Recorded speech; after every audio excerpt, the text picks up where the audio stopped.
Warning: the Savage Nation contains adult language, adult content, psychological nudity. Listener discretion is advised.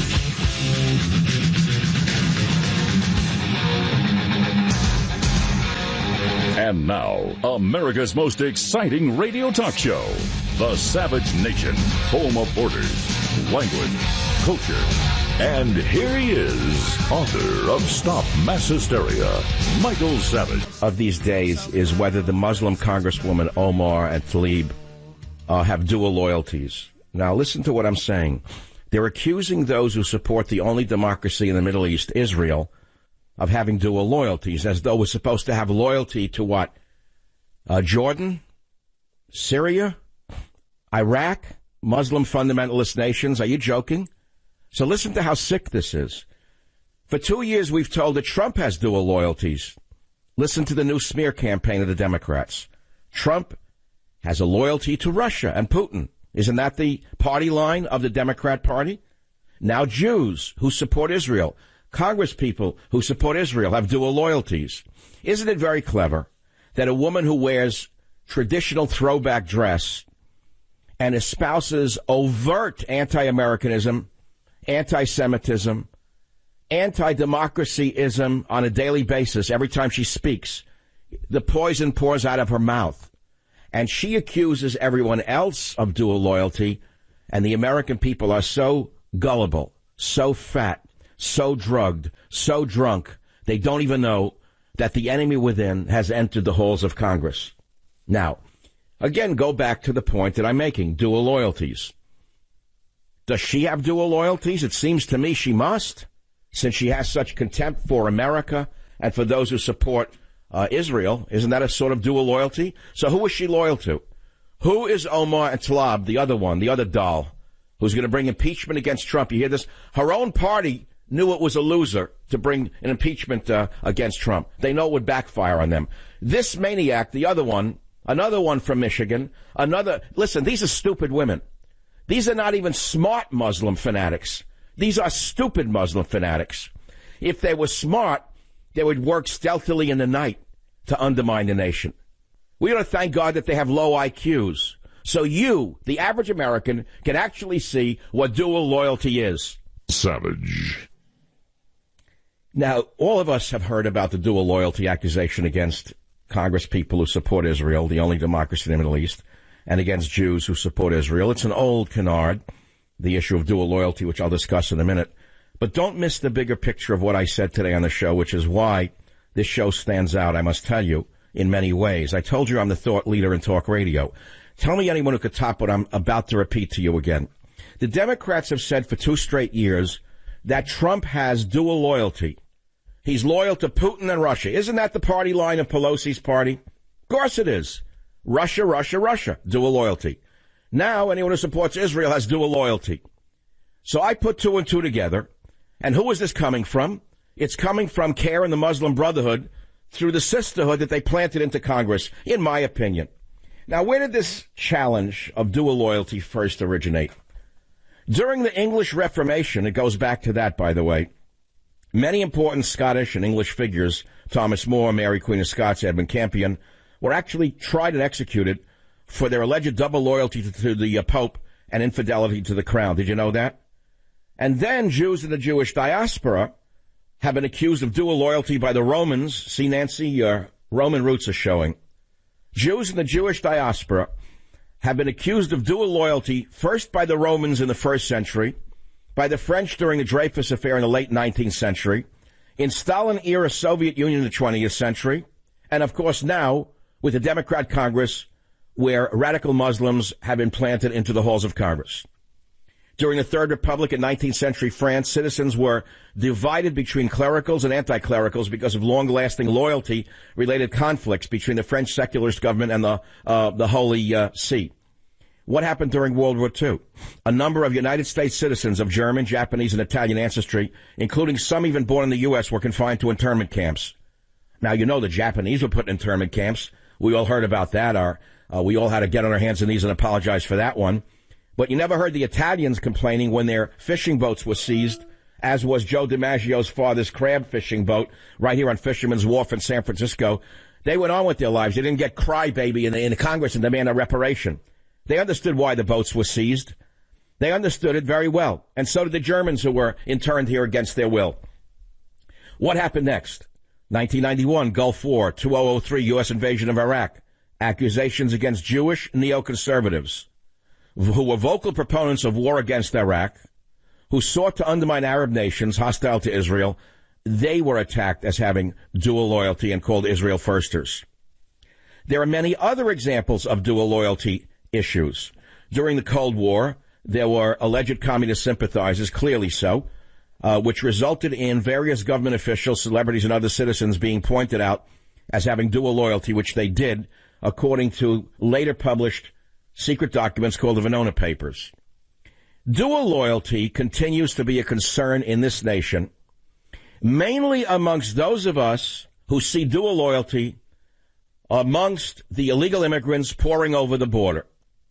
Now, they certainly have a dual loyalty, don't they? Why is it they wave Mexican flags at boxing matches? Have you ever heard of anything like that? Try waving an American flag at a boxing match in Mexico and see what happens to you. There's an example of real dual loyalty. How about the Hindu minority in Muslim-majority Bangladesh? Hindu minority in Muslim-majority Bangladesh, they have been accused of dual loyalty to neighboring India by the radical Bangladesh Nationalist Party.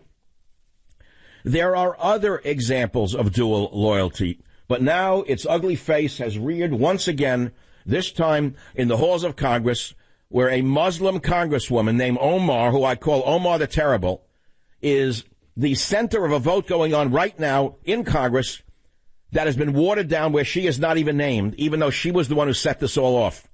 To show you how far this country has fallen on the left, they will even protect an overt. What is she?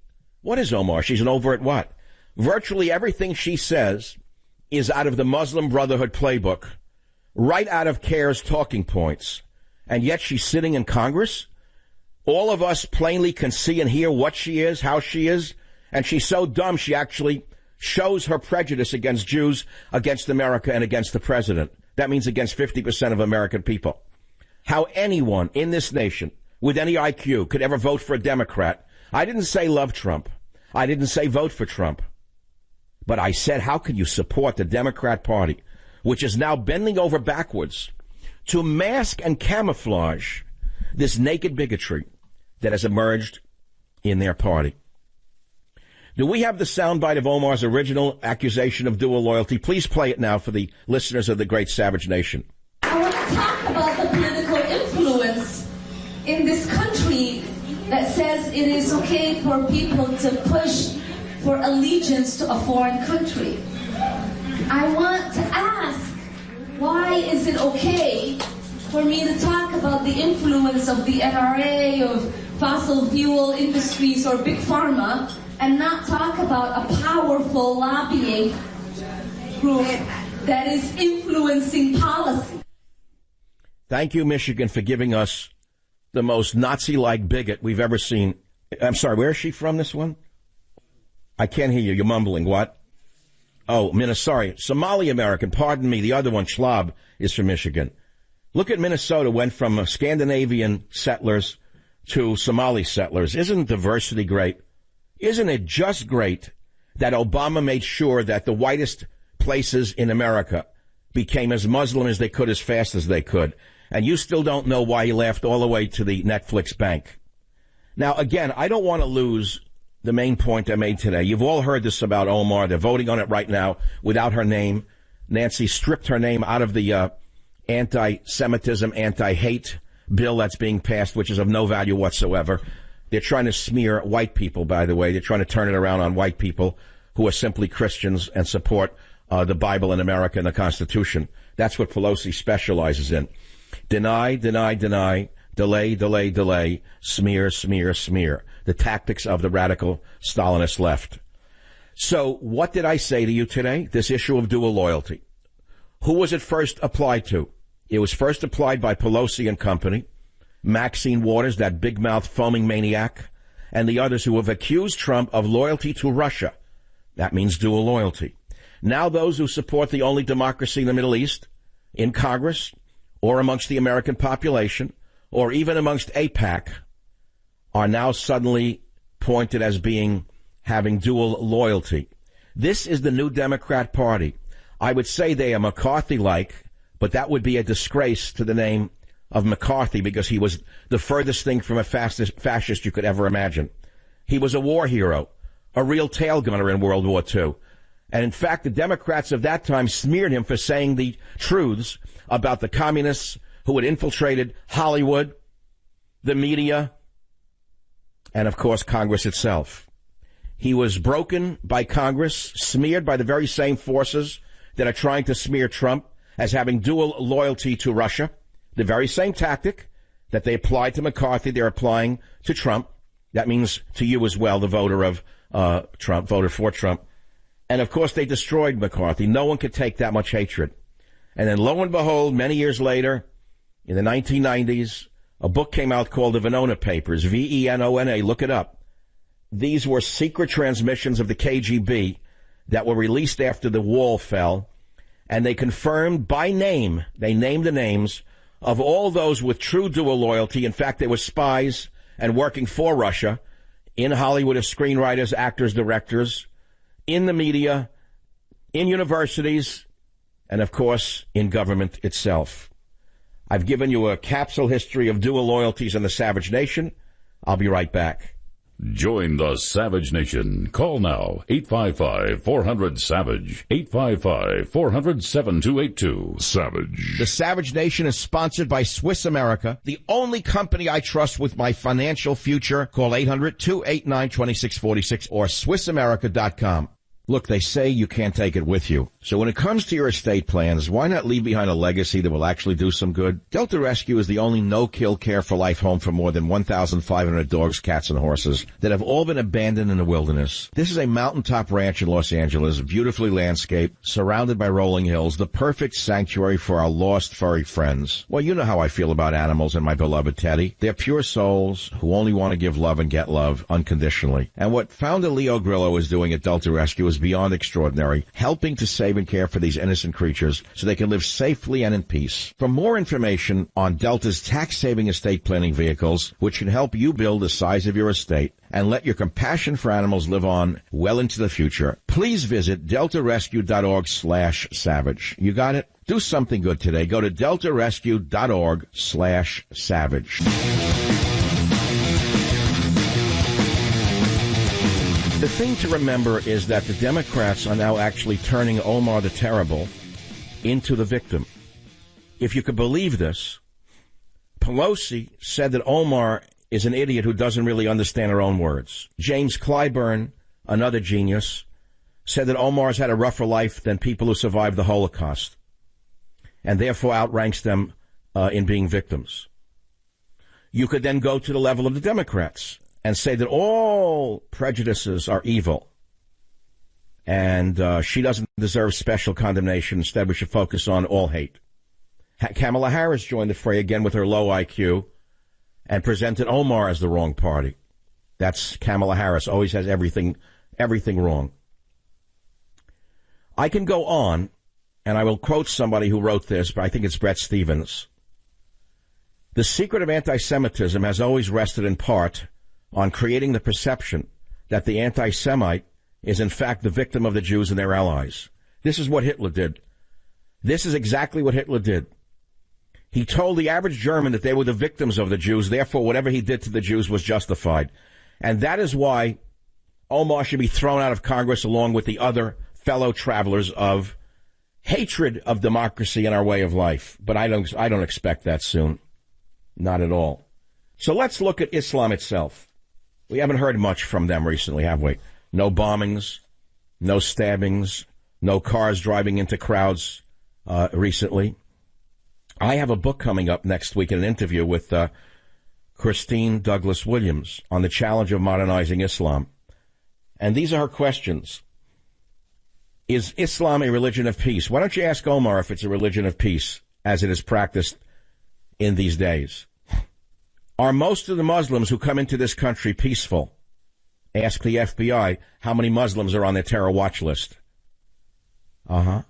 Is there really a reformist movement? amongst Islam, and will it change anything?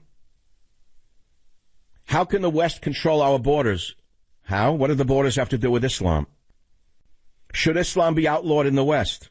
That's what she asks. Does Islam pose a danger to Jews and Christians? I'll let you decide. How are Western policymakers handling the war on terror other than hiding in the nearest closet? Are American populists racists or survivalists?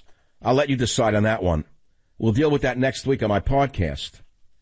But I want to play for you the double talk coming out of, I never thought Pelosi would reach this low. I never thought she would reach this low. Listen to Pelosi covering for Omar the Terrible in number one. It's up to her to explain, but I do not believe that she understood the full weight of the words. As I said, when you're an advocate out there, as I was, so I appreciate all the enthusiasm that comes into our Congress. I've told you that before. But when you cross that threshold into Congress, your words weigh much more than when you're shouting at somebody outside. And I feel confident that her words were not based on any anti-Semitic attitude. Why are you confident? She didn't have a full appreciation. Wait a minute, stop for a minute. Why are you confident her words were not based on any anti-Semitic attitude, Nancy? You give her the benefit of the doubt when she comes from a religion that hates Jews, hates Christians. She comes from a nation that has no history of democracy, and you give her the benefit of the doubt? You accuse Trump of dual loyalty because you say he conspiring with Russia.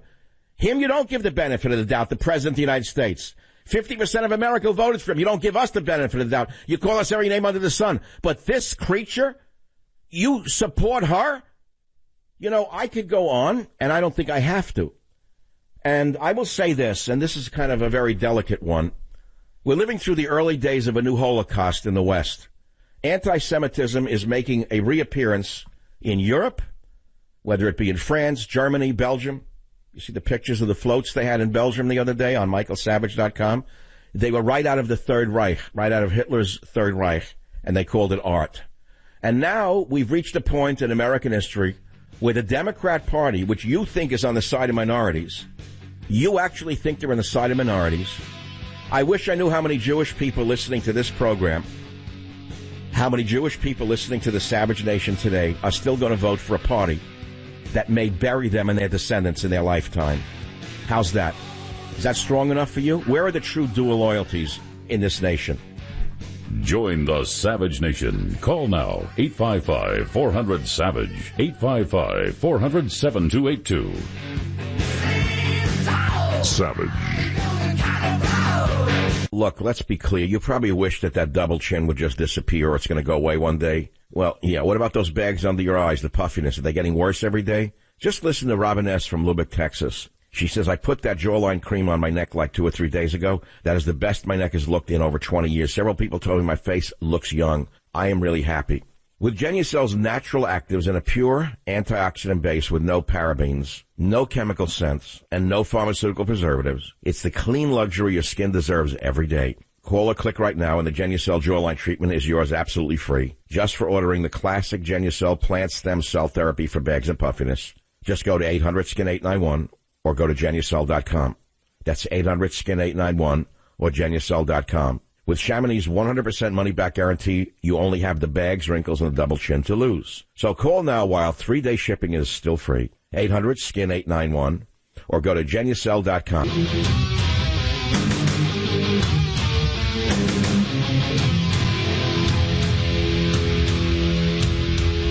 So Omar from Minneapolis is a Somali refugee who came to America, now tries to put a knife in the heart of anyone who supports Israel.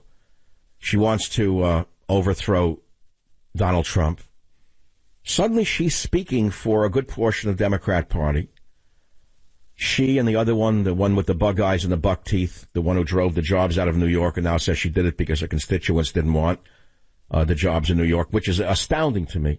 4,000 votes, that other one, and she's already speaking for the party. And then we go back to the octogenarian Pelosi, who has now reached a new low of insanity. As you will hear in the next clip, she says illegal aliens are no longer illegal aliens. They are newcomers, and they should be allowed to vote. You have to listen to this to understand how twisted Pelosi actually is. From illegal aliens, now they are newcomers? Listen. was important for me to speak to the member first before we would proceed. She was in Africa. After I spoke to her members. Wrong one, Clinton. You played the wrong sound. In 2 minutes, I'm going to go off the air. One more mistake. Clip 9, please. That's the right one. So when we talk about newcomers, we have to recognize the constant reinvigoration of America that they are, that we all have been, our families, and that, unless you're blessed to be Native American, which is a blessing in itself that we respect. Are you joking? But that constant reinvigoration of hope, determination, optimism, courage to make the future better. Oh, shut up. You're coming here for the freebies, you liar, you. And these newcomers make America more American. And we want them, when they come here, to be fully part of our system. And that means not suppressing the vote of our newcomers to America. So now she wants illegal aliens to vote. You know, I think this is reaching a point of a civil war. I think Nancy Pelosi has just declared a civil war on all civility in this country. Let me say it again, and I will not engage in any further hyperbole. I think Nancy Pelosi has just laid down the gauntlet. She has added insult to injury. She is supporting the flood of illegal aliens coming over the border, whether they're diseased or not. They are what we need.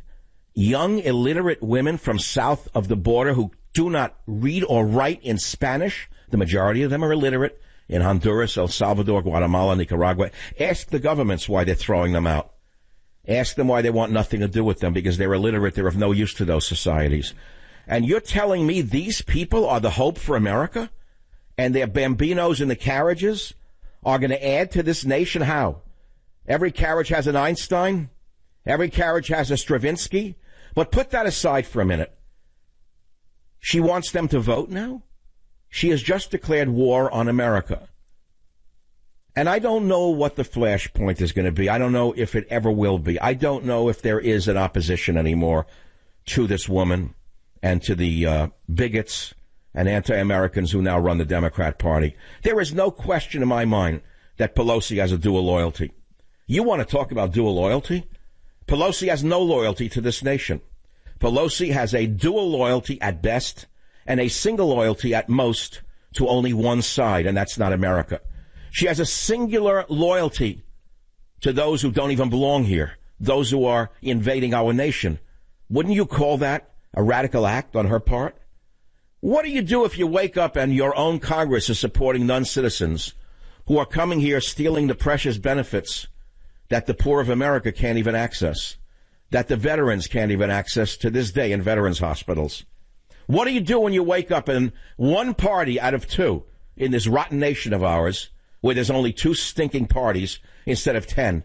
I've said for a long time, this monopoly of 2 rotten, stinking, corrupt parties is what's killing America. There should be 9 parties or 10 parties. There should be coalitions rather than a single monolithic party called the Republican grifters or the Democrat grifters. At least the Republicans are simply out for money. Just rob as much as they can. But I don't think they have a loyalty to a foreign power. With Pelosi, there's no question she has zero loyalty to the United States of America, zero loyalty to the Constitution, and certainly zero loyalty to the future of this nation itself. And I will again say to the good people who listen to this show, whether you agree with me on most things or not is almost irrelevant. Do you really want to live in a third world nation? Do you wake up every day say, gee, I wish I was living in Guatemala? I only wish that one day this country would be as advanced as El Salvador, where gangs rule the streets. Because that is what you are getting with Madam Pelosi now telling you that you should allow the, quote, newcomers to vote, and that by not letting them vote, you are suppressing the vote. Now, I've said a lot today. I'm not going to talk now unless I get callers, because I want 5 good callers at 855-400-7282. 855-400-7282. I have given you many, many new ideas. I have discussed dual loyalty. I gave you a great monologue. I asked you, is Islam a religion of peace? I said, well, I've said a lot of things, but there's so much more I have to say. And I want to hear what the listeners of the show have to say by calling 855-400-7282. Incidentally, we have breaking news. The debate on anti-Semitism or hate, they change it to that, by the way, because if you said anti-Semitism, people will be looking at those wearing headscarves, has just been postponed. The debate on the resolution was postponed because the cowards and the quislings and the fellow travelers in Congress didn't have the guts to hold a vote. You hear this? You want to talk about finances for a second? Households see the biggest decline in net worth since the financial crisis, according to the Drudge Report, linking another article. $3.7 trillion under Donald Trump. Now, I find it a very difficult thing to criticize the president, but he is running in such a bad record, on a bad record right now. He has huge setbacks. There are more illegals coming over the border than during Obama's tenure. He failed on trade. We have a worse trade deficit than we did under Obama. He came back empty-handed from North Korea. You can blame the other party all you want. You can blame the media all you want. But if you look at the main article on the Drudge Report, I suggest you read it. Trump struggles to defend his record amid setbacks on immigration, trade, in North Korea. I realize that by even criticizing Trump, those of you who are true believers will say I'm being disloyal to President Trump. But what you don't understand is I am not Sean Hannity. Sean Hannity is a wholly owned subsidiary of the Trump administration. It's an embarrassment to see any member of the media owned 100% lock, stock, and barrel by any administration, whether it be the left or the right. It's a danger for democracy when somebody in the news business dares never criticize the sitting administration, even when they're running a deficit off the charts. You hear what I'm saying? So, no, it is not disloyal to the president to say, wait a minute, he's off course. The one thing that separates me from the others on the independent side, let's put it to you that way, is that when Trump throws a strike, I call it a strike. When he throws a ball, I call it a ball. All of the others who stabbed him in the back for a year straight before he became president, including Oxygen, including the beached whale, every one of them on oxygen tanks, those beached on the ocean, on the sands, those coughing their way through shows, pretending that they're tough guys in leather jackets who could beat anybody up. Just ask them, because they're all such great, tough Americans. Now, all of a sudden, Trump can't be criticized. We have a $3.7 trillion debt. We have an out-of-control budget deficit that is not getting better, and no one says anything. Illegal immigration on pace to triple 2017 levels. Did you hear that one? The invasion, illegal immigration invasion, is on pace to triple that of 2017 when Obama the Terrible was president. 200 cases of mumps in Texas in detention centers. Do you know what a terrible disease mumps is to get as an adult? I had it twice as a child. Let me tell you, you could die from it if you get it as an adult. These are diseased immigrants pouring over the border. They are diseased. Most of them are not coming here to work. They're coming here to sponge off the system. They're coming here to use our hospitals, to invade our schools and make us provide bilingual education so that your child's education goes down, down, down. How much resources do you think a school has? How many resources are available to them? Why do you think that providing bilingual education is better for your American-born child? It isn't. That's why Johnny and Janie are suffering in our schools. That's why they're coming out fit for only studying ethnic studies. So I'm asking you again, is it disloyal to criticize Donald Trump when he's failing us? Is it disloyal to say one word about the budget deficit?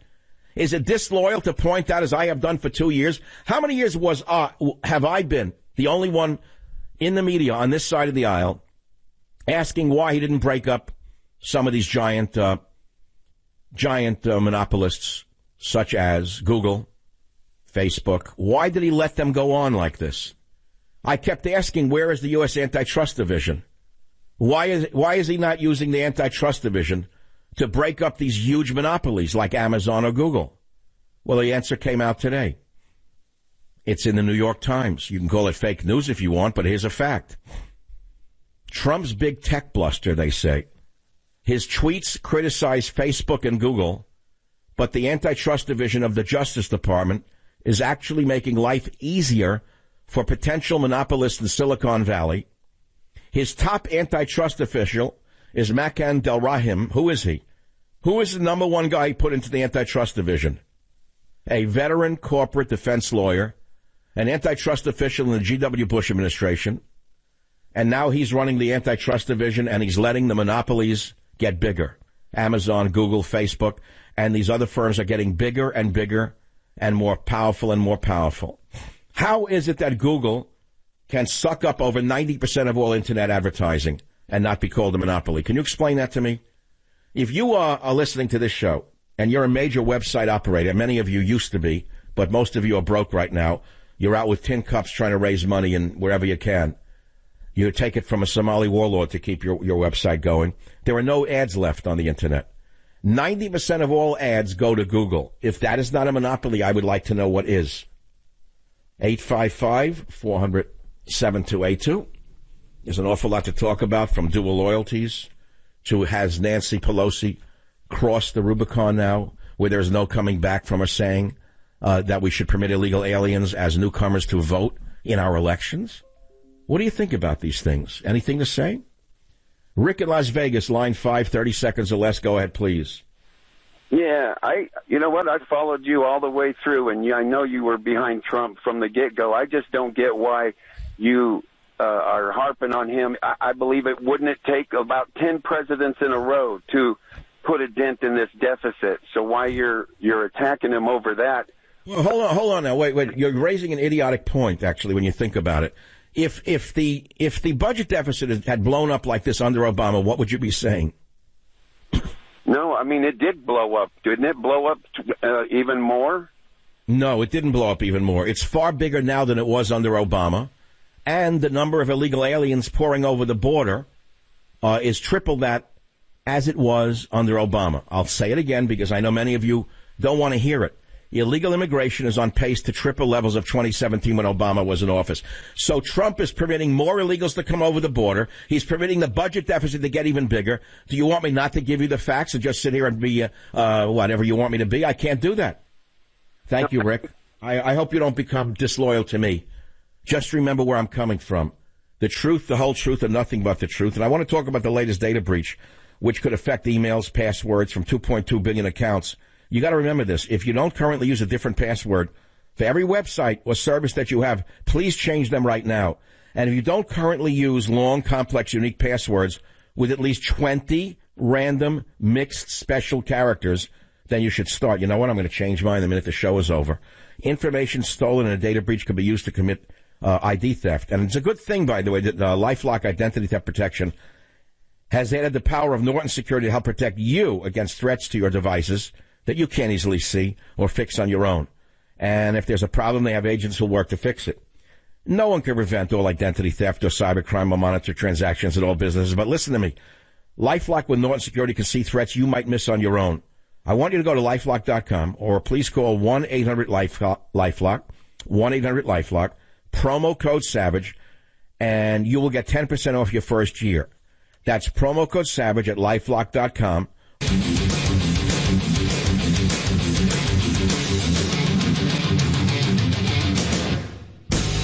Welcome back to the Savage Nation, 855-400-7282, 855-400-SAVAGE. You know, we're talking about dual loyalty today, and I gave you a little history of dual loyalty, but the most important point I made today, which I think is worth reiterating right now, is that the new smear campaign of the Democrat Party is accusing anyone they oppose of dual loyalty. For 2 years, they've accused Trump of dual loyalty, saying that he's more loyal to Moscow than he is to America, right? Didn't you hear that? Pelosi, Big Mouth, Maxine Waters, and all of the others, they say he has dual loyalty. Now anyone who supports the only democracy in the Middle East, Israel, we're accused, like the Nazis accused the Jews, of dual loyalty. And who's covering for them? Pelosi, who goes a step further and said we should not suppress the vote of our newcomers to America. They're no longer illegal aliens. They're now newcomers. And then we wake up and we see that we're not even being protected by this administration. You can blame anyone you want. You could say it's Trump's fault. You could say it's the Republicans' fault. You know, but at a certain point, the buck stops somewhere, doesn't it? Harry Truman famously said the buck stops where? With him, the presidency. He said the buck stops here. We have a $3.7 trillion debt. We see that the illegal immigration level will triple that of 2017 when Obama was running the country. Diseases are coming in by the carloads. 200 cases of mumps in Texas detention centers alone. Do you know how dangerous mumps are? We've talked about Islam. Is it a religion of peace? Do you care about that? And I then asked you to make some phone calls here. Is it disloyal to say when Trump is throwing strikes that he's throwing strikes, and when he's throwing balls, and he's missing the catcher altogether and hitting the backstop, saying he missed the backstop altogether? I'm the best umpire in the business. And if you want someone to call balls strikes, I'm the wrong guy. Stay on the line because I'm going to record these callers for the podcast.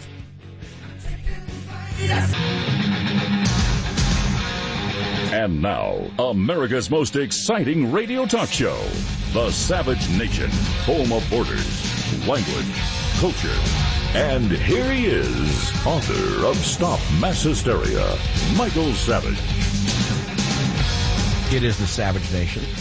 Now we're speaking with someone who knows an awful lot about the real world rather than the fake world that we're talking about. Giovanni Gambino of the Gambino family. Giovanni Gambino, welcome to the Savage Podcast. Thanks for being with us. Yes, Michael. Thank you for inviting me. No, it's my pleasure. Now, you are in the news again over the last few days, Mr. Gambino, where you say that Michael Cohen, who is a rat, I mean, this guy's as bad as they come, you say he's not going to survive jail. You actually use the words he'll get whacked in jail. Why do you think that will happen? Well, Michael Cohen, unfortunately, hasn't changed. He is making his way more. What a lot of people don't realize is that Michael Cohen didn't get a 3-year sentence. He got a death penalty, actually. And let me explain. You get a rat by a tail and throw him in a room full of pythons or full of vipers. You're going to get the same result when you grab Michael Cohen and throw him in jail. You're going to get the same exact results. But he's going to a country club called Otisville, isn't he? Isn't that a little different than a nest of pythons? Michael, you got quiet towns where crazy things happening in quiet towns. So you're talking about federal prison. And most of these federal inmates are put behind bars by the feds, by crooked feds, like Comey, for example. Yeah, right. So if they get an opportunity to have a rat right next to them, it's going to be crazy. It does happen. It does happen even in the country club called Otisville. I mean, you look at the history of it. It's like you say, not impossible anywhere, obviously. 100%. Unfortunately, Trump labeled him as a rat because, Michael Cohen incriminated himself. So unfortunately, Trump labeled him as a rat. And I believe that the Democrats are going to use, God forbid something happens, the Democrats are going to use that against Trump. If, God forbid, this guy gets killed in jail, they're going to say, you know what, it's Trump's fault. He labeled him as a rat. Yeah, but if Trump found the cure to polio, they say he held it back too long. I mean, whatever he does, they make into something else. They're sick. Michael, if I was Trump, I would pardon him and show him that he's the better man. Wow. You pardon Cohen? I would pardon Cohen, not because of him. I really dislike this guy, but because of his wife and his kids, and second of all, to protect himself. Because, God forbid, something happened to Cohen in prison. They're going to think it's on him. That's pretty clever. Pretty clever. That's thinking around the corner here. Have you met Mr. Trump? Obviously, I don't know, but have you? No, I haven't. No.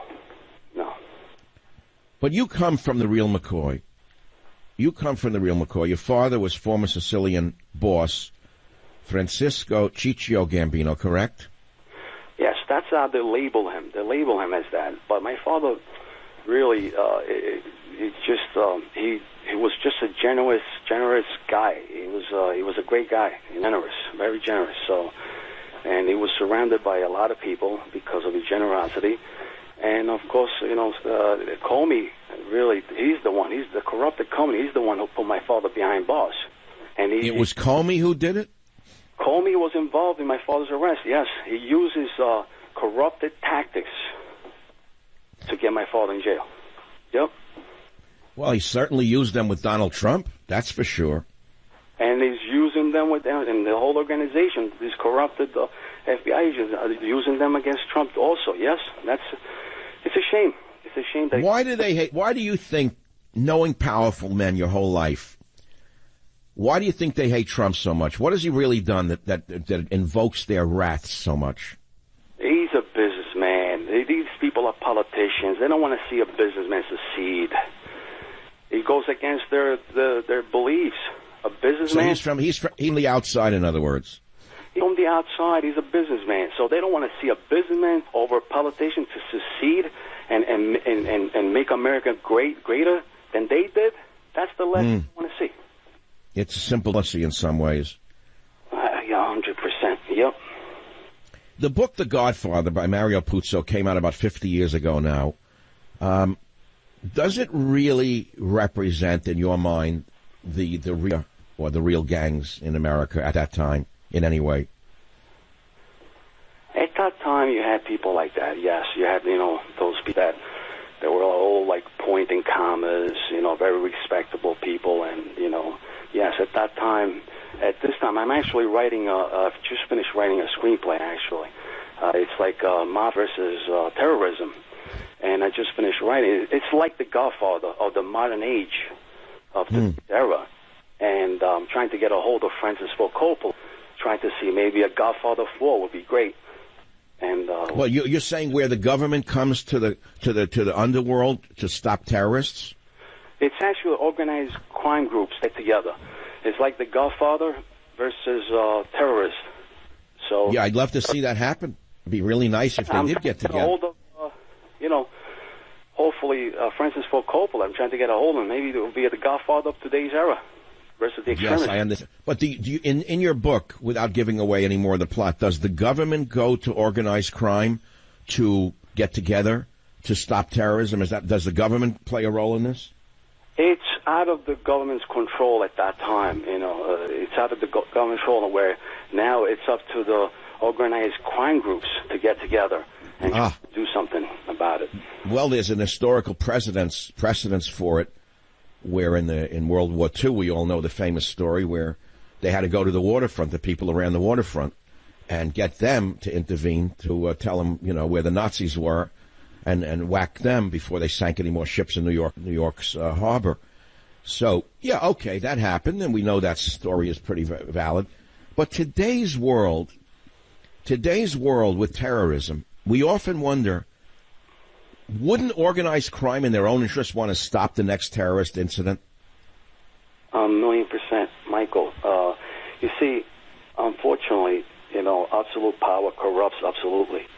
And, these people with too much power, they pick and choose on what's good for their greed. And the Pope is trying very hard to excommunicate the Mafia. What about excommunicating Cuomo, Governor Cuomo, for killing all these 9-month-old babies? Wow. What about excommunicating him? How come he's not talking about that? Why they got to pick and choose of what they want to do? That's a hell of a story under there, and I know a lot of people agree with you on that one. You know what I'm saying, Michael? So that's not fair, No, I do know what you're saying. People are freaked out over this, killing babies after they're born. What are we, in Nazi Germany? What, children don't count? All these child molesting priests, they're not getting excommunicated. Why? The children don't... Jesus walked through this world to show people that children and babies are, God's own. That's God's own, It's crazy. I get, pissed when I talk about that. I don't want to get specific because I don't think it would be appropriate, but you mentioned Governor Cuomo. Why has he become such a radical left-wing nut? What happened to him? His father was far more centrist, wasn't he? His father was a very respectable man in the neighborhood. Yes, he was very respectable. His father, it's old school. Unfortunately. Yeah, but why does the son become so far to the left is what I'm trying to figure out. He must have some of the same traditions as his father did, somewhere in him. They get brainwashed, unfortunately. They get brainwashed with, Unfortunately, there's too many millions of people in this country who have gone the same way. Unfortunately, Michael, we're living in a tough world. Look, all these liberals, they want to change America. Why change America when the whole world wants to come to America? The whole world wants to be here. The system, it's a winning system. Why change something that is not broken? Yeah, you tell me. Now, you also write crime novels, correct? You've written several? Most of my novels, yes. Most of my novels are inspired by true stories. And like I say, I wrote this Mafia versus terrorism. And that I wrote that with Richard Oz. He's a WGA writer. So we're trying to get Coppola to jump on board with us. Is Coppola still making movies at all, or is he sort of retired to his winery? Well, I'm sure if we present something great like the next Godfather movie, I'm sure he'll jump on board. Well, my show is heard widely here across the country, but widely in the San Francisco area. Whether he listens or not, I don't know. After 25 years in the business, you think somebody listens to the show. Oh, Michael, try to get a hold of him, and we'll give you producer's credit. Right. I'll pick up a phone and call him. I'll tell you this, I'm having a birthday party in L.A. at the end of the month, so I have a couple of people coming that are in the movie business, pretty prominent people who like me. Remember, I had an interview with you about the Mafia versus ISIS. That reached worldwide. Every article spoke about that. That's what. Oh, you were on my show. I just said that to the guys. How long ago was that? It was about three years ago. Yeah. Oh, we got to get that interview, guys. You got to pull that one for this. That's what's the missing link. Years ago. But by the way, all my books are on Amazon. That people could get on Amazon, and all of them are inspired by true stories. And what are the names of the novels? Just tell them right now. I'd love them to know. Prince of America. It's one of them. And it's inspired by Tortorina. It's inspired a story by Tortorina. It's the Call Him the Beast who blew up the highway in order to kill the judges. That was inspired by that story. Then The Vindicators. It's a very, very interesting story, The Vindicators. I just got off the phone with someone who has great respect for you and says very good things about you, who's my good friend Robert Davi, who, by the way, his family comes, I think, from the same village that your family comes from in Sicily. Would you believe it? He comes from the same town, Torretta, yep. And actually, last year, he was in my town, and they did a whole party for him. The whole town did a party at the piazza, yep. He's a great guy. I consider him a wonderful friend of ours. Been in my house many times, a wonderful guy. Now, Robert Davi's good. Good man. He has very good things to say about you. Going back to your story, Mr. Gambino, you're a total supporter of Donald Trump. You have nothing but evil to say about Comey for a number of reasons. But Comey is the one who created the whole fake story about Trump's Russia collusion, isn't it? I don't agree everything that Trump says, but look at the facts. Look at the statistic, how great America is under his powers. I hear what you're saying. You know what? So it's the policies, not the man. I have the same exact position. You know what I'm saying? Well, I've said the same thing. I've met Donald Trump many times. I've been in the White House. I'm very awed by the whole situation. But when people say to me, why do you occasionally criticize some of his positions? I said, because I don't worship man. I love his positions because they're based in many cases upon the books I've written over the years. I know it for a fact from the people who got him in power. They told me point blank. Donald Trump put his arm around me at Mar-a-Lago right after he won, and he said, without this man, I wouldn't be president. What I'm saying is I still criticize him from time to time because, here's the problem. I don't want to become Sean Hannity, that everything the man does is from God. No man is like that. Am I correct? 100%. But you got to give credit where credit is due. I mean, I haven't seen CNN say one thing good about Trump. I mean, come on, I'm sure he's done a lot of good things. So why they're not showing that, on the channel? Well, that's because the man who runs it is a horrible anti-American. That Jeff Zucker, I don't understand how this man does this day and night. You go to an airport where CNN is running. You go to a gas station where they have CNN on the gas pumps on a TV screen. It's around the clock Trump hatred. It's frightening, actually, to watch it. It really is, and it's creating division. They're the one who really creating division. The man got 4 years as a president. Give him 4 years, and then we vote again. In 2 years, we're going to vote again. If you don't like him, everybody come out to vote if you don't like him. That's the system. That's the winning system we have. This is a presidential harassment. What they're doing to him, it's a presidential harassment. They're harassing this president for 4 years straight. Okay, we'll be back in a few minutes on the Savage Nation. Join the Savage Nation. Call now, 855-400-SAVAGE, 855-400-7282. Savage. The Savage Nation is sponsored by Swiss America, the only company I trust with my financial future. Call 800-289-2646 or SwissAmerica.com. Let me ask you something. Who would you rather leave your money to, the IRS or Delta Rescue? Delta Rescue is great. They were founded in 1979 by Leo Grillo. It's the largest no-kill care for life sanctuary of its kind in the world, and they care for up to 1,500 abandoned dogs, cats, and horses, and they give them lots of love. Well, besides the 115-acre super sanctuary, Delta's plans include training others to rescue abandoned animals all over the country. You can read more about this strategy in Leo's legacy letter on their website. And no matter how old you are, you'll feel better by making your estate plans and deciding where your legacy will do the most good, and not having the government decide for you. And you could actually grow your estate as well. For more information on Delta's tax-saving estate planning vehicles, which can help you build the size of your estate and let your compassion for animals live on well into the future, please visit deltarescue.org. So if you love animals and hate taxes, and who doesn't, visit deltarescue.org/savage. That's deltarescue.org/savage. Well, here we are back on the Savage Nation. Our guest today is Giovanni Gambino of the Gambino family. Mr. Gambino, let's go back for a minute to you. You have a fascinating story unto yourself. You come from one of the most powerful families in that world. Let's just say in that world. Leave it at that. Obviously, as a young boy and a young man, weren't you expected to follow in your father's footsteps? Oh, Michael, as a boy, I was a shepherd boy. I was with my grandfather in the mountains with the sheep.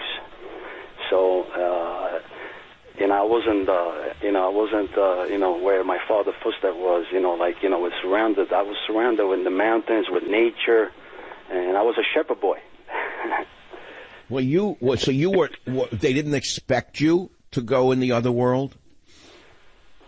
Michael, we have different views. People have different views, and the time they grow up in, is different times, It's, I was more interested in book writing and, telling stories, and my views were different from other people. My father was a construction worker. He built, buildings. He had pizzerias. He had businesses. He was a businessman. And people have different views. Interesting. So you went down your own road. It's worked out for you, right? My father, one time I said to my father, Dad, I was born in the wrong era. I should have been born in your era. You know what my father says to me? My father says to me, you were born in the right era. You look at me, I'm in jail. You look at me, because if you were born in my era, you'll be in jail with me too. So do the right thing. You were born in the right era. You're blessed. Wow. Yeah, well, I think God picks us to be born when he wants us to be born, don't you? Yep. No, 100%. Yep. So you are 100% writer at this time. That's what you do? You're like, right. I wrote 10 books. I keep myself occupied as a writer, writing stories and trying to break into the entertainment industry. What city do you live in, just in general? I don't even know what part of the world I'm talking with you. Oh, I moved from Brooklyn to Staten Island. Now I'm in Staten Island, New York. Yeah, the old home ground used to be great, Staten Island. It used to be like a village that was safe to go to. This is where Garibaldi lived. Meucci, the inventor of the telephone, lived right here in Staten Island. Amazing. Well, we have to take a quick break. Our guest today is Giovanni Gambino. We will be right back. Savage.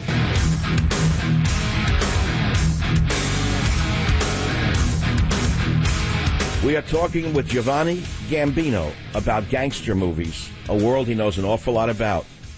Do you still love New York? Love New York. You still love New York. I'm stuck out here like in Isolationville. I live outside of San Francisco. I always complain every day, what am I doing here?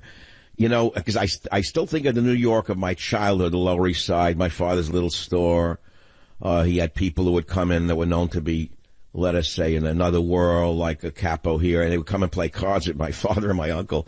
Here's this tough guy would come down, tough as nails, and they'd sit playing pinochle with each other. The guy would come there just for a break, and they'd start cursing each other. I'd say, is my uncle crazy saying that to Frankie? He'll have him killed. Frankie loved that he could let his hair down with my uncle playing cards. My uncle didn't care, he wasn't insulted by him. They were just playing cards with this Jewish guy in this antique store, right? To him, it was a place to relax. What a different world it was, wasn't it? I know. When you experience that, you see how different it is from the movies. The movies, that they make them out to be these brutal guys. It's crazy. Well, there was more to that story, too, and I could tell it because no one knows who I'm talking about. I had a friend who had a mother who was a flashy woman who ran around on the father. So she comes into my father's store one day. She was always like well-dressed, more well-dressed than most of the other women. Real fancy woman. So she comes into the Lower East Side one day to my father's store. You know, it's a marketplace on Ludlow Street. 10 stores in one. I don't know what she was doing there, looking to buy jewelry or went out with my uncle. And she takes one look at this guy who I'm talking about. The next thing we know is they put down the cards and they leave the store together. Let's leave it at that. That's a pretty crazy story from my childhood that I don't see. You grew up in Queens, right? I grew up in Queens. Yep. Queens. 7310 Utopia Parkway. Yep, Queens, Brooklyn, the Bronx. Yep, that's where the old school Italians grew up. Yep. Do you ever come to San Francisco? Do you know what the Italian world is like out here? No, actually, I've been in San Diego and L.A. I haven't seen San Francisco yet, but that's my next. That's my next on the list. You let me know when you come out here. It's a totally different world. As someone who grew up in New York, around Italian people, somewhat, this is a different world. It's certainly a very powerful Italian community here. Don't get me wrong. They all went to the same Catholic school. I know a lot of these wonderful people. Mr. Alioto has been on my show. Joe Alioto, the older one, a great guy, wonderful guy, carries around a Bible and a Shakespeare in his briefcase. I love him. But it's a different world than the New York style Italian world. And I got to tell you, the food's not as good as New York. No matter what we do, I can cook better food than they can in these restaurants, I got to tell you. Yeah, well, New York food is changing, too. You know, a lot of Italians are moving out, you know, and the food is changing a little bit. Now everybody's moving to Jersey, you know, so, you know, unfortunately, the food goes with them. So the bottom line of this interview is a result of the interview you gave where you were very clear. You said it point blank that if Cohen goes into jail, he's not coming out, in plain English. Giovanni Gambino slammed Michael Cohen for his congressional testimony, predicted Trump's former fixer would face a hit behind bars from angry inmates. Cohen reports the President May will serve 3 years for lying and fraud. Giovanni is son of the deceased mobster and cousin of the crime boss Carlo Gambino. He said he may face the same fate as Whitey Bulger, Giovanni says of Cohen. And you said on this program today that if you could advise President Trump, you would pardon Cohen because no matter what, if Cohen gets hurt or killed in prison, they'll blame Trump. That's what you said, right? Yes, and that's the truth. That's what they do. They do point fingers. That's what they do best, point fingers. You know what? I'll tell you the truth. I think what you said today on today's podcast is so important for the obvious reasons, we don't have to spell it out, that the minute I get off this interview with you, I'm going to text someone. I don't know how to even put it to them, though. You know, I got to do this some other way. I don't know that they're going to even... I don't know, want to text it or what. Someone's got to hear what you just said. You could text Donald Trump. Text Donald Trump. I mean, you know, he's our president. We have to protect our president. If somebody, you know, something is happening bad to him, we have to protect him. I know who to call. I'm going to call some people who are close to him, and I'm going to say what you said, because it's in the public right now anyway. But I think they need to hear it pretty quickly. Well, he wouldn't pardon them now. He'd pardon them after, like, you know, he's going in, right? They should pardon before. He doesn't have a, you know, he's not on witness protection, Michael. You know, his identity is the way it is. Yeah, but even if he's pardoned, Mr. Gambino, so he's still hated by the same people for being a rat. What's his life going to be like, even if he's pardoned in the streets? Michael, remember, you know, Sammy Gravano with 25 murders. He testified against John Gotti. He didn't get 1 day in jail. It seems a little, you know, off that Michael Cohen is getting 3 years after testifying against Trump. Well, nothing makes sense when it comes to the justice system. It never did, which is why the movie The Godfather was so popular, because everybody wishes they had someone like a Godfather to go to for justice in a world where there seems to be no justice. Yeah, 2024, maybe I'll run for president, Michael. That would be funny. Yeah. You know, all right. Well, thank you so much for being with us on the Savage podcast today. And I don't know what's going to happen with this Cohen guy, but by what you're saying, if he's hated so much by people who know what he is, I don't think whether he's in or out is going to help him. You know, it's better not to get blamed for something. You know, so I think if I was, what you're saying is, if President Trump pardons him, then he's clear of it. Period. he's going to be the bigger man. Everything that Michael Cohen says against Trump, everything. When if Trump pardons him, listen, he's got to do it for his wife and kids, not because of him, and he's got to do it to protect himself. If he pardons him, he shows that he's the bigger man. He's not what he said, that what Michael Cohen said about him. He's nothing like him. I think Trump's got a good heart, and we see the results. He means well for America. He's got 2 more years, and he's going to win again the second election, guaranteed. Oh, yeah, with the nut jobs that are coming out of the Democrats, each one of them more crazier than the other? Yeah, that's splitting. That's splitting the democratic system. That's splitting them, actually. A house divided will not stand. Yeah, and that's good news, frankly. It's good news for the country. Republicans are sticking together. Republicans, 99% of them are sticking together. And the Democrats are splitting. Well, I hope it keeps up and we do see another 4 years of the Trump administration. And I hope that he's vindicated in the end. We know that he never had any collusion with Russia. We would have known about it over a year ago. It's all bull crap.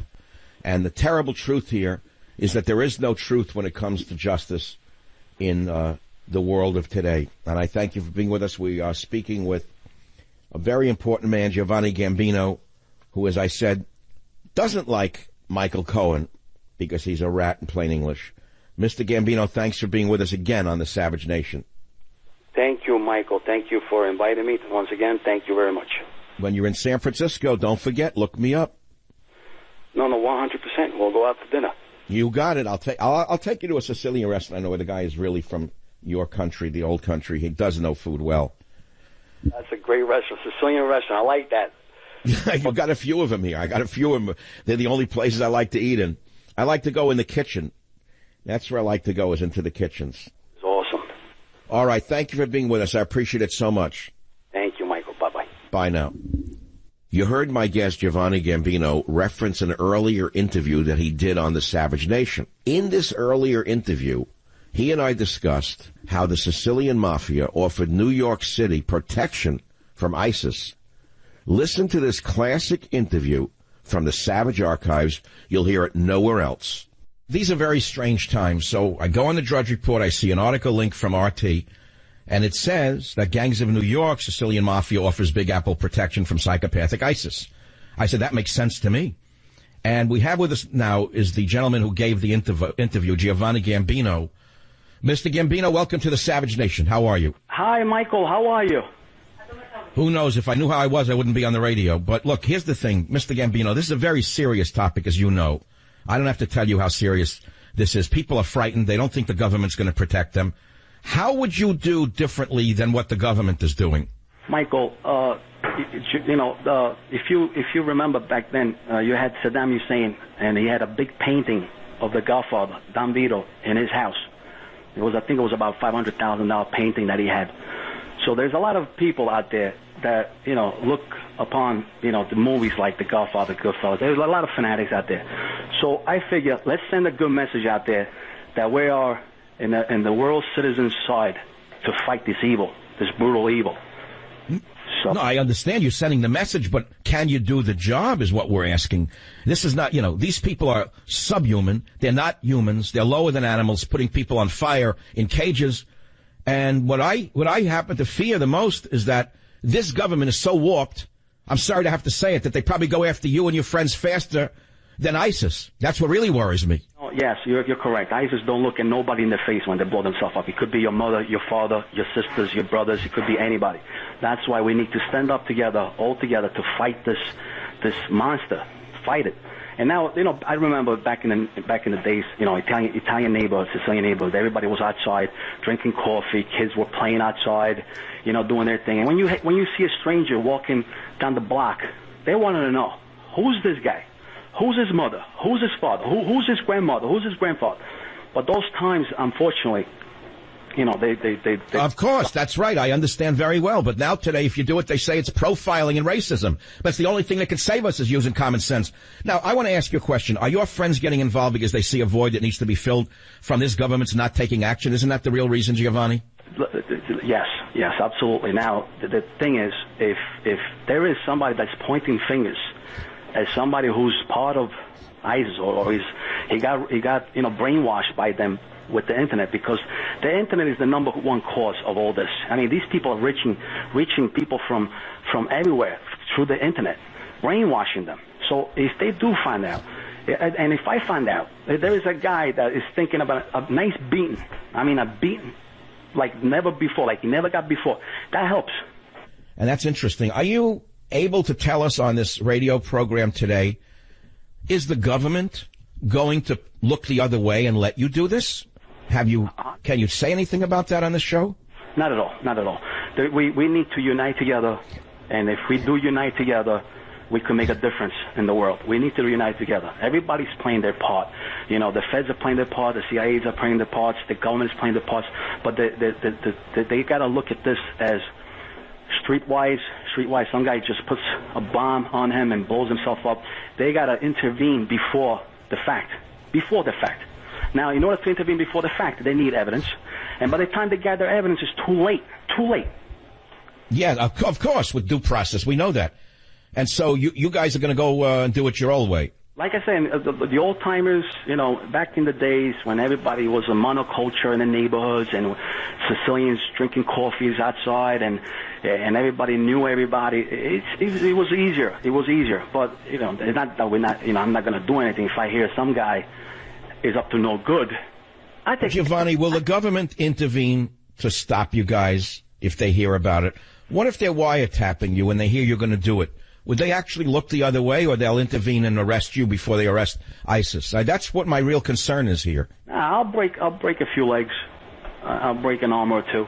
You know, I mean, listen, you have to do certain things, you know, for the good of the world to protect yourself, because I got kids.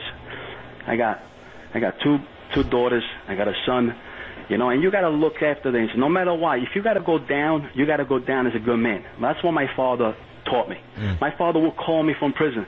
He would say, John, listen, send $100 to whatever. Send another $100 to the earthquake victim. Send another $100 to the flooding victim. I mean, he would call. You know, he had goodness in him. You know, so we have to. If we have to go down in this world, we have to go down in a good way. You know, knowing we're doing good, not bad. Interesting. Unless we all join together and use every means necessary, I have terrible fears that they're going to continue to gain territory and do more horrible things, and we certainly don't want them on our soil. They've already done enough damage around the world. We need to stand up together. Anytime you're in San Francisco, make sure that I know about it so I can take you to the worst Italian food in America. No, I'm just joking. There's some pretty good places. Thank you very much for being with us. Thank you. On the Savage Nation. Be right back. Join the Savage Nation. Call now, 855-400-SAVAGE, 855-400-7282. Savage. The Savage Nation is sponsored by Swiss America, the only... So again, looking at the gangster film, which is actually the film world's one of the largest genres of the film world, it goes back to the silent movies. It was, the first in the series may have been D.W. Griffith's The Musketeers of Pig Alley, 1912. Today it's thought of as the first significant gangster film. But it wasn't until sound came into the movies in the 30s that gangster films really developed into this rapidly expanding genre. Because sound enabled the audience to hear screeching cars, gunshots, screams, yells, and these were released during the time of the Prohibition era when alcohol was prohibited and organized crime rose in cities throughout America. And as a result, people throughout the country became intrigued by the subject matter. And then you had Warner Brothers' Little Caesar, 1931, The Public Enemy, 1931, the original Scarface, 1932, and that's when the gangster movie really took off. In every one of these films, there was a lead character who was charismatic, and this charismatic lead personality pulled viewers in and allowed them to identify with the character, meaning dreaming that they were him, right? However, eventually the lead character had a violent downfall, usually dying in the gutter or shot with a machine gun. And that told the audience that there were consequences to crime, that crime did not pay. My father used to tell me that. He said, Michael, he said, when I was young, I'd watch these movies and there was a code that the gangster always had to lose. the glorification of the gangster, and almost all of them, has made society a much worse place and far more dangerous, because they are skewed visions of the American dream. And the characters in these films become almost, let's say you're young. Let's say you're young and you're poor. You want to be like him, and you don't think you're going to wind up shot in the street, nor do you care. This is the problem with the gangster film today, is that the constraints in showing the gangster as bad are no longer done by Hollywood. Not at all. Savage.